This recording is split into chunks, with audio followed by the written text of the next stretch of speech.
Just found the best part of Salzburg. Look, you guys. Graffiti that smells like pee. Yay! What is this? I'm back. I'm back. We've come out very early this morning because I think it's going to be busy. I was looking around and there's both a festival and then there's Pride. Hello, we're in Austria and we're starting our tour today here in the Mirabel Gardens. Unicorn, guys, unicorn. Today's going to be an ADHD travel vlog. Enjoy.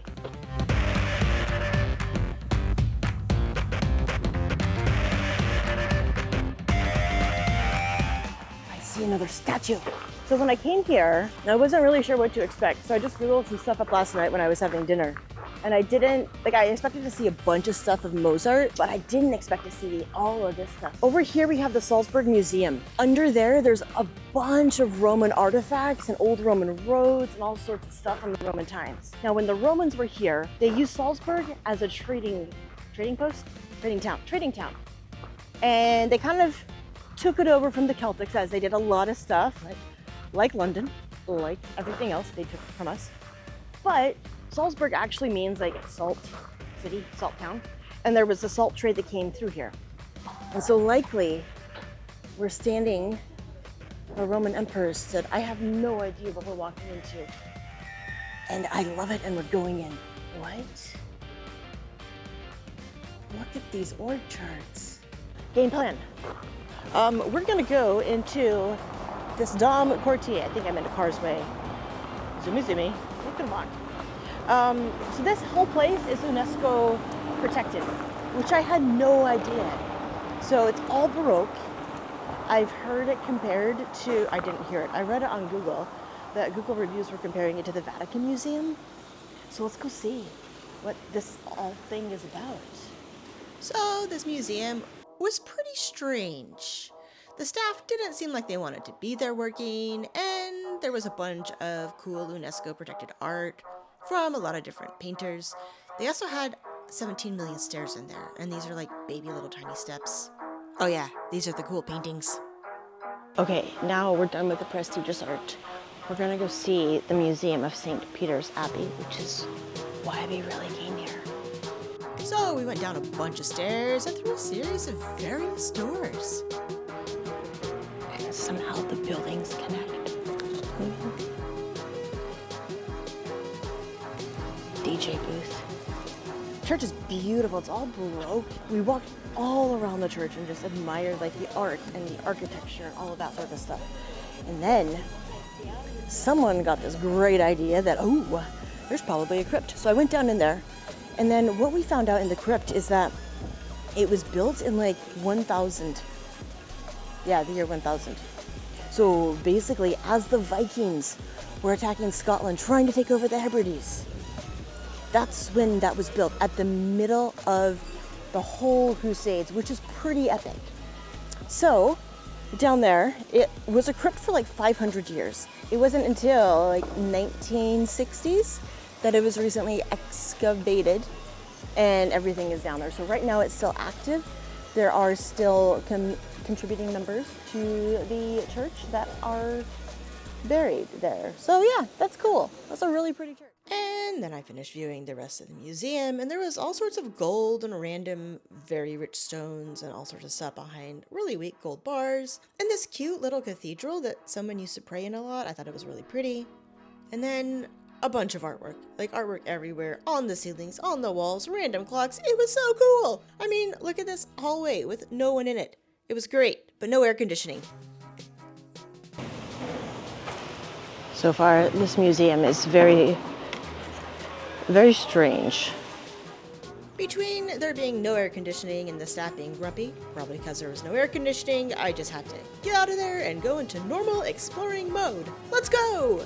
We're standing in front of baby greatness. So many years ago, don't want to run into something, a dude named Wolfgang was born in this very yellow building, right next apparently to what we see as a spa.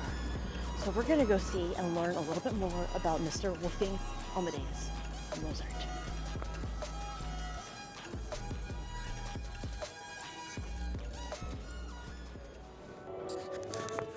Museum ASMR. So when he was 5, So when he was 5, Mr. Wolfgang could already play the piano and violin. When I was 5, I was working on tying my shoes. This is one of the first pieces that he composed, which is pretty cool. And for many years, he was very famous and he did very good in music. But he really wanted to travel. And so he worked his way to release him from his musical contract so he could go and travel. And most of his pieces were written while he was traveling because they inspired him, seeing new sights, hearing new things. It inspires you. He spent over a third of his life traveling. Little teeny tiny drawing by a friend that he met in Germany whenever he was traveling up there, as you do when you're a famous musician. Okay, look at this. We're just looking outside a window of Mr. Mozart's house and staring at that. That's pretty cool. Now, I'll tell you a little bit of the lore of Mr. Mozart's death in a second, but I need to take a photo. Now, when Mr. Mozart died, one of the things was that you were buried in a church and none of your family members or friends would attend the funeral. That's just how it was. Well, it was also around the same time where you buried multiple people in the same area. No one really knows what happened during that time. But allegedly, this one guy claimed to have the skull of Mozart. No one can prove if it was actually the skull of Mozart or not. But for many years, he claimed that he had it. And it was on display here in this museum until 1940. And then it was not anymore. So that's kind of weird. In order to get a skull, let's just think about what has to be done. That's weird. But this is beautiful. We've reached fashion, you guys. How do I get a hat like that? What? I really need to find a costume maker. Because that is cool. So, we have Mozart statue right there. Right across from him, we have this beautiful fountain cathedral thingy. Check this out. So we have dude who has vomit and water coming out of his nose. We have homeboy over here who's gargling. And then we have these guys who were just like holding up the world. That's pretty cool. Okay, let's continue to walk around. They're setting up for a concert here, like, I don't know why, but apparently there's gonna be a festival here at the Gargling Horse Statue. We have an old Celtic dude up here. The city is so weird, guys. So, first of all, it's about 30 million degrees outside. And that's a little bit too much. And then it's just like a tiny Vienna. There's museums everywhere. And if you're gonna go to see all of the museums, like get the Salzburg pass, because every museum is like 5 to 15 euros, which is not bad, but it just adds up pretty quickly. I saw a bunch of tourists walking in this area, and you know, why not? No, this is pretty brutalist. I see stairs.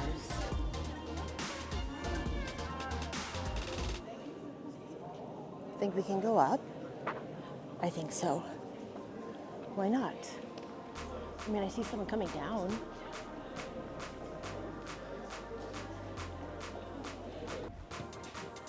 Okay. Stair break, because that's pretty. I like the sparkle roof on this building. Now, one thing that I keep thinking about as I'm walking around is like, this has always been a town of culture and of art and of music, you know, and paintings and writers and that sort of stuff. Probably 1936, you know, whenever it was invaded, but it was pretty. Whenever it was invaded by the Nazis, like, how brutal that must have been to the entire town. This town is not built for war, and it was one of the first towns that the Nazis came in World War II and took over because A, it was right next to Germany, and B, one of the things that Hitler believed could help him build his influence and build his movement, which started from like he started his thing, was to collect valuables. Because if he could somehow collect valuables and riches, he could start to dominate and start to rule stuff. It's how the Ottomans did it. It's how the Byzantines did it. It worked for them. Why wouldn't it work? Ah, bees. Look what we just found. Castle. Okay, cool. Well, not really. I hope there's air conditioning or something cool inside. So far, the museums I've been in don't believe in aircon. I just saw funicular. Okay. Well, we got our steps and stairs and climbing up here. See, now you hear it. Oh, there it is. I bet that's where all those tourists were going. How do I get up there now? Hello? I would like to invade you. Well, that sucks. Oh, I've encountered more people. So this usually means I'm on the right path. And I don't need to take the funicular. Is it funicular? Funicular? I don't know. The rolly car thing with all the people squished next to you. Poking your butt. Okay. Let's go invade the castle. We have a thing to chain our animals to, or our consenting adults. Okay. Let's go and explore what's in this beautiful fortress on top of Salzburg. Yay. Guys, this is so cool. So far, we've entered 3 gates. Like, this is an epic stronghold and fortress. If you're in this tower, you're not getting out. I mean, if you're in this tower, other people are not getting in. This is awesome. Check this gate out. We have two-sided gate, but here we have a little man entrance gate. So you don't need to open this massive thing to bring in your carriage. You can just open the tiny little door if it's just you. Finally. Look at this. From 1702. And then next to it, we have a massive well. So back then, they believed in hydrating people. Today, we've entered air conditioning.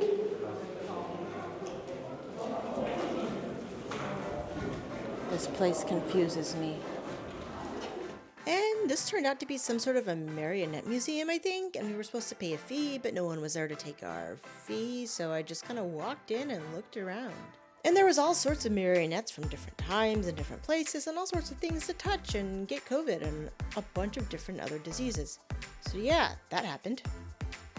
They say this is one of the best recreations of how it looked like in medieval times.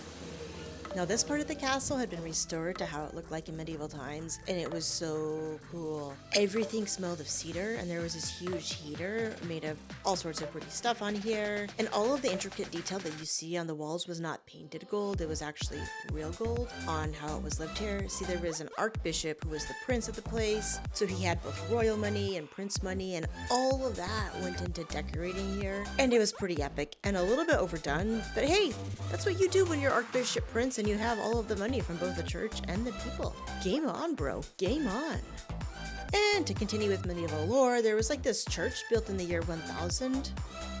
And I find it interesting that in the War Museum here, we have a double-headed eagle, which ironically is one of the oldest, here we go, it's one of the oldest symbols in Europe. It's on the Albanian flag, and Albania actually claims that it came from like some epic legend lore. So one eagle to look in front of you, one eagle to look behind you and protect you. But I find it interesting that it's here. And these are from the 1100s.